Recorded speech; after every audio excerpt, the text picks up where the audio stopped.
tariffs. The unfortunate part is I think the latest step, quote unquote, forward was that they'd returned to a status quo that existed quite some time ago. It shows how misguided the trade war has been, where the victims have been businesses and producers on both sides, and that we haven't really advanced American goals in a way that we can justify the tariffs that have been going on for months. I was just in Iowa, and there are farmers there that have been devastated by the tariffs, despite the federal bailout of the farmers. So as president, I would look to resolve our issues with China without going for a zero-sum trade war that ends up hurting both economies. Our economy is up to $20.5 trillion in GDP overall, and then most of the money that goes into our hands is going to go back into the economy. It's going to expand the economy, increase tax revenue by hundreds of billions of dollars, save us billions on things like incarceration, homelessness services, emergency room health care, and it's going to make us stronger and healthier, mentally healthier. One study said that just alleviating poverty would increase our GDP by $700 billion a year. Right now we have the biggest tech companies in our economy that are literally paying zero in taxes. If we give the American people a tiny slice of every Amazon sale, every Google search, every Facebook ad, every robot truck mile, a slice of our data will generate hundreds of billions of dollars a year in revenue and rising. So if you look at it in context of our entire economy of almost $21 trillion, this is actually very, very affordable. Mr. Robots pay taxes. The companies that own the robots will pay taxes. That's actually the thesis of my campaign, is that right now, if you have artificial intelligence that generates billions, even trillions in new value, the American people are likely to see next to none of that, because the tech companies that are the big beneficiaries will not pay meaningful federal taxes.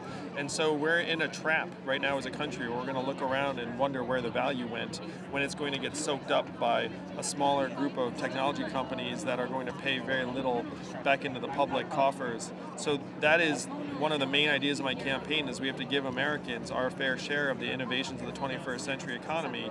And if we do that, then we can share in incredible levels of new value. And I've been endorsed by many of the leaders in technology because they agree with me on this, where if we have a society where people feel like they're being left behind, that's bad for everyone. That's bad for innovators, it's bad for technologists. If everyone's actually excited about the 21st century economy, then we'll all be much better off. Full credit has to go to the special ops teams and everyone in the chain of command that authorized the operation. But as Commander-in-Chief, my job will be to keep the American people safe.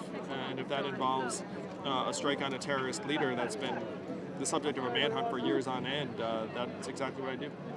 Well, if you look at the amount of economic damage being done by the blackouts, it would be measured in the billions. And so what you have to do is try and address the blackouts and make them unnecessary.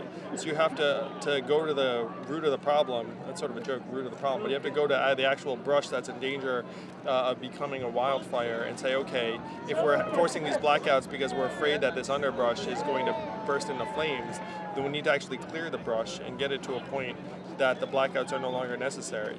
So to me, to the extent that we can have the National Guard or federal manpower come in and try and execute on that task under the direction of the U.S. Forest Service, that should be the direction.